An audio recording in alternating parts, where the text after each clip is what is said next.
ആനാപ്പുഴ പണ്ഡിറ്റ് കറുപ്പൻ വായനശാലയിൽ ബാലസാഹിത്യ സമിതിയുടെ ആഭിമുഖ്യത്തിൽ നടത്തിയ ഓണക്കാല കാവ്യോത്സവത്തിൽ തങ്കരാജ് ആനാപ്പുഴ നടത്തിയ അധ്യക്ഷ പ്രസംഗം. ബാല സാഹിത്യവേദി കഴിഞ്ഞ കുറേയേറെ വർഷങ്ങളായി നമ്മുടെ കൊടുങ്ങല്ലൂരും പറവൂരും തൃശ്ശൂർ ജില്ലയിലെ എറണാകുളം ജില്ലയിലൊക്കെ തന്നെ വളരെ വലിയ തരത്തിലുള്ള പരിപാടികൾ ആസ്വാദനം ചെയ്ത് നടത്തിക്കൊണ്ടിരിക്കുന്നതാണ്. കേവലം ഒരു ചെറിയ മാസിക ബാലശ്രീ എന്നുള്ള ചെറിയ മാസിക എന്നതിനപ്പുറം വർഷത്തിൽ 4 പതിപ്പ് ഇറക്കാന്നുള്ളത് സമകരമായ ജോലിയാണ്. അതിന്നും അനുസൃതമായി തുടർന്നുകൊണ്ടിരിക്കുന്നുള്ളതും അത് വളരെ അഭിനന്ദനാർഹമാണ്. നമുക്കറിയാം, ഇതിലൊക്കെ തന്നെ സൂത്രനായി നിന്നിരുന്ന നമ്മുടെ ആനാപ്പുഴക്കാരനായ മുരളി മാഷിനെ ഈ സമയത്ത് ഓർക്കാതിരിക്കാൻ നമുക്ക് നിവൃത്തിയില്ല. അദ്ദേഹം ഒന്നുണ്ടായിരുന്നെങ്കിൽ ഒരുപക്ഷെ കുറേയും കൂടി ആൾക്കാരെ കൂട്ടി കുറേയും കൂടി വലിയ രീതിയിലൊക്കെ ഈ പ്രോഗ്രാം നടന്നു പോകും. കാരണം അദ്ദേഹത്തിന് ആ സംഘാടക ശക്തിയും ഒക്കെ വളരെ വലുതാണ്. അതൊക്കെ നമ്മൾ അനുഭവിച്ചിട്ടുള്ളതാണ്.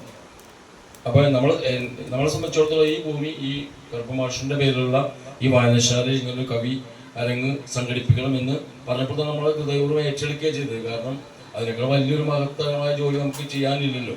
ഇവിടെ നമ്മൾ വലിയൊരു ആൾക്കൂട്ടത്തല്ല പ്രതീക്ഷിക്കുന്നത്. കവിത ഇഷ്ടപ്പെടുന്നതും കവിത സ്നേഹിക്കുന്നതും കവിത എഴുതുന്നതും കവിത വായിക്കുന്നതിലും കവിത പാടുന്നതിലും തമ്മിലുള്ള ഒരു സമ്മിശ്രമായ ഒരു വേദി ഒരുക്കാന്ന് മാത്രമേ ഉള്ളൂ. അല്ലാണ്ട് കുറേ അധികം പേരെ വിളിച്ച് കവിത കേൾപ്പിക്കണം എന്നൊന്നും നമ്മൾ ഉദ്ദേശിക്കുന്നത്. പക്ഷെ ഒരു കവിത കേൾക്കുമ്പോൾ കവിത എഴുതാനുള്ള നമ്മുടെ മനസ്സിലൊരു വികാരം ഉണർന്നു യാതൊരു സംശയമില്ല. അതുകൊണ്ട് തന്നെ ഒട്ടേറെ കാലങ്ങളായിട്ട് കവിത എഴുതുന്നതിലും ഇപ്പൊ കുറച്ചു കാലമായിട്ട് കവിത എഴുതി വരുന്നതിലും ഒക്കെ അങ്ങനെ ഒട്ടേറെ പേരാണ് ഇതിലുള്ളത്. ഇനിയും കുറച്ച് വരാനിരിക്കുന്നുണ്ട്. കാരണം അവരൊക്കെ ഓരോ ജോലിയിൽ ഏർപ്പെട്ടിരിക്കുന്നതാണ്. എന്തായാലും 5 മണിക്കുള്ളിൽ എല്ലാവരും വന്നു ചേരും, എല്ലാവരും കവിത വായിക്കുമെന്നാണ് നമ്മൾ വിചാരിക്കുന്നത്. ഇത് മാഷാനെ കുറിച്ചൊക്കെ കൂടുതൽ പറയും. മാഷിരിക്കുന്ന വേദിയിൽ ഈ കവിത എന്താണ് നമ്മൾ സൂചിപ്പിക്കുന്നതൊന്നും പറയേണ്ട ആവശ്യം എനിക്കില്ല. എങ്കിൽ പോലും നമ്മൾ മനസ്സിലാക്കേണ്ട ഒരു കാര്യം എന്ന് വെച്ചാൽ, നമ്മൾ ജീവിക്കുന്ന ഒരു കാലഘട്ടത്തിൽ നമ്മളിവിടെ ജീവിച്ചിരുന്നു എന്നുള്ളതിന് ഒരു അടയാളപ്പെടുത്തുന്ന ഒരു കവിതയും. ഞാൻ സാധാരണ ഏകദേശം 300-350 കവിത എഴുതിയിട്ടുണ്ട്. ബക്കർ മാഷ എന്നോട് പറഞ്ഞപ്പോഴാണ് ഒരു പുസ്തകം പ്രസിദ്ധീകരിക്കണമെന്ന് എനിക്ക് തോന്നുകയും കഴിഞ്ഞ വർഷം ഞാൻ ആ പുസ്തകം പ്രസിദ്ധീകരിക്കുകയും ചെയ്തു. ഇതുവരെ എൻ്റെ മനസ്സിൽ അങ്ങനെ ഒരു പുസ്തകം പ്രസിദ്ധീകരിക്കാൻ തോന്നിയിരുന്നില്ല. ഇവിടെ പലരും പല പുസ്തകം പ്രസിദ്ധീകരിച്ച് പുറത്ത് വന്നിരുന്ന ആൾക്കാരാണ്. പക്ഷേ നമ്മളിപ്പോൾ അത് പ്രസിദ്ധീകരിച്ചപ്പോൾ നമുക്ക് തോന്നുന്നത്, ഇനി ഞാൻ ഈ മണ്ണിൽ വിട്ടുപോയാലും ഈ പുസ്തകം ഇവിടെ ജീവിച്ചിരിക്കും.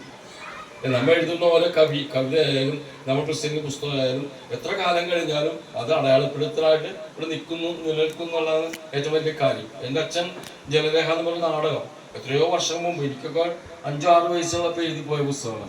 ആ പുസ്തകം അന്വേഷിക്കാൻ നടക്കാത്ത സ്ഥലങ്ങളില്ല, എനിക്ക് കിട്ടിയില്ല. എന്നിട്ട് അവസാനം ഇവിടുത്തെ ഗിരി ചേച്ചിരിക്കുന്നുണ്ട്. ചേച്ചി പറയണം, നിന്റെ അച്ഛൻ്റെ പുസ്തകം വേണ്ട എൻ്റെ അടുത്ത് ഇരിക്കുന്നതെന്ന് പറഞ്ഞ് 2 മാസം മുമ്പ് എനിക്ക് തന്നത്. എത്രയോ വർഷം മുമ്പ് എഴുതിയ പുസ്തകം. അതൊരു വലിയൊരു കാര്യമല്ല. ആ ദിവസം ഞാൻ ഉറങ്ങിയിട്ടില്ല. ആ പുസ്തകം കൊണ്ടുപോയി വീട്ടിൽ വെച്ച് വായിച്ച് കഴിഞ്ഞതിന് ശേഷമാണ് ഞാൻ വായിച്ചത്. ആ വായിക്കുന്ന തുടക്കം മുതൽ അവസാനത്തെ പേജ് വരെ എൻ്റെ അച്ഛൻ എൻ്റെ മനസ്സിൽ ഇങ്ങനെ ജീവിച്ചിരിക്കുകയല്ലേ, അച്ഛൻ്റെ മനസ്സിൽ ഇങ്ങനെ നിൽക്കുകയല്ലേ. അതിനേക്കാൾ വലിയ ഭാഗ്യം എന്തായുള്ള ഈ ലോകത്ത് നമുക്ക്. അപ്പോൾ എഴുത്തുകാരെ സംബന്ധിച്ചിടത്തോളം എല്ലാ കാലത്തും എക്കാലത്തും ഏത് തലമുറയിലും ജീവിച്ചിരിക്കാൻ ഒരു ഭാഗ്യം ഓരോ എഴുത്തുകാർക്കുണ്ട്. അതുകൊണ്ട് തന്നെ എഴുത്തുന്നുള്ളത് ഏറ്റവും സർഗാത്മകമായ പ്രവൃത്തിയാണ് എന്നോട് പറയാൻ കാരണം, എഴുത്തുകാരുടെ തലമുറ എല്ലാ കാലത്തും നമ്മുടെ ചുറ്റുപാട് ഉണ്ട് താനും. അത് പല എഴുത്തൊക്കെ മരവിച്ചു പോയി, എഴുത്തൊന്നുമില്ല, വെറും ഇതിൽ മൊബൈലാണ്. അതൊക്കെ വെറുതെ പറയണ്ട. മൊബൈലിൽ തന്നെ വായിച്ചു കഴിഞ്ഞാൽ എത്രയോ സർഗാത്മകമായ രചനകൾ. ഇതേപ്പതി നോയില്ലാതൊക്കെ ഒരു മാസിക, ഗോശ്രീ എന്നുള്ള മാസിക എല്ലാ ദിവസവും നമ്മുടെ ഈ മൊബൈലിലൂടെ വരുന്നുണ്ട്. നിങ്ങളൊക്കെ അതിലേക്ക് വരിക്കാരാവണം വേറെ ചിലവൊന്നുമില്ല. കാരണം അതിൽ എത്രയോ വാർത്തകൾ വരുന്നുണ്ട്. അവർ കവിത പുസ്തകം. അപ്പം ഈ മൊബൈൽ ഉപയോഗിച്ചുകൊണ്ട് എഴുത്ത് നടക്കുന്നുണ്ട്.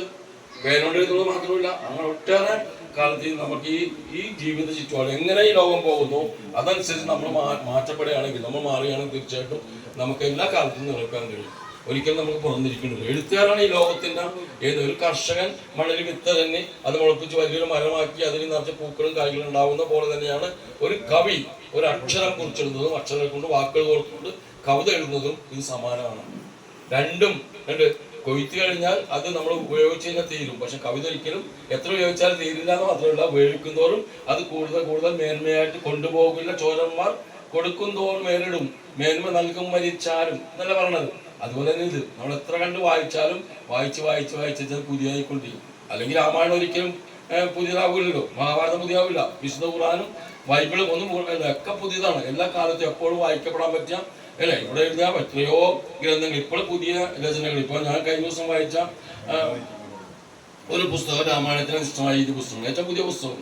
അപ്പൊ രാമായണത്തെയും ഭാഗവതത്തെ കുറിച്ചുള്ള പുതിയ പുസ്തകങ്ങളൊക്കെ എഴുതിക്കൊണ്ടിരിക്കുന്നുണ്ട്.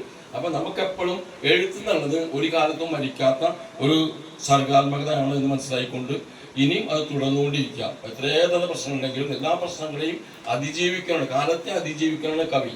കാലത്തിനെ നോക്കിക്കാണാൻ ഒരു മൂന്നാം കണ്ണുള്ളതാണ് കവി എന്ന് പറയുന്നത്. ആ മൂന്നാം കണ്ണ് നമ്മൾ മരിക്കാതെ കെടാതെ സൂക്ഷിക്കുക എന്നുള്ളതാണ് ഈ കാലഘട്ടത്തിൽ നമ്മളെല്ലാവരും ചെയ്യേണ്ടത്.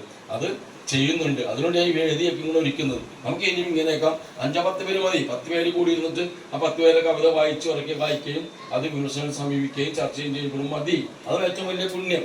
മനസ്സിലായില്ലേ? അത് നമ്മൾ ചെയ്യാം. അതാണ് നമ്മൾ ചെയ്യേണ്ടത് എന്ന് മാത്രമേ എനിക്ക് പറയാനുള്ളത്.